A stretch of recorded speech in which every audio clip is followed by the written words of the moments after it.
Une annonce simultanée a été faite après des semaines de discussions. La reconnaissance officielle par l'Irlande, la Norvège et l'Espagne du statut d'État pour la Palestine entrera en vigueur le 28 mai. Cela fait longtemps que ces trois pays soutiennent vigoureusement la cause palestinienne. Le Premier ministre espagnol Pedro Sánchez a déclaré que le dirigeant israélien Netanyahou n'avait aucun plan de paix. Le Premier ministre Netanyahou n'a pas de projet de paix pour la Palestine.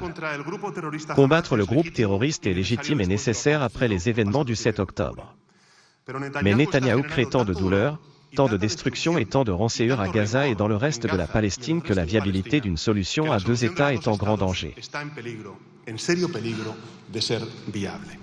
La Norvège a déclaré qu'elle pensait qu'une solution à deux États était également dans le meilleur intérêt d'Israël, tandis que le Premier ministre irlandais a déclaré que de nombreux pays envisageaient de se joindre à cette vague de reconnaissance.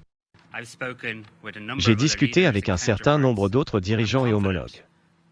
Et je suis convaincu que d'autres pays se joindront à nous pour franchir cette étape importante dans les semaines à venir. C'est un jour historique et important pour l'Irlande et pour la Palestine.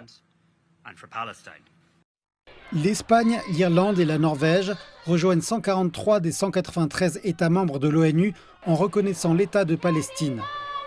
Tandis que le gouvernement palestinien de Cisjordanie s'est félicité de cette décision, en Israël, la réaction a été une condamnation furieuse. La reconnaissance de ces trois pays n'aura probablement pas d'impact sur le terrain à Gaza, mais les dirigeants européens espèrent qu'elle contribuera à créer une dynamique en faveur d'un cessez-le-feu et à terme d'une paix durable fondée sur une solution à deux États. Au-delà de l'Europe, les États-Unis suivront de près l'évolution de la situation, car les appels en faveur d'un cessez-le-feu à Gaza et d'une solution à long terme ne cessent de se multiplier.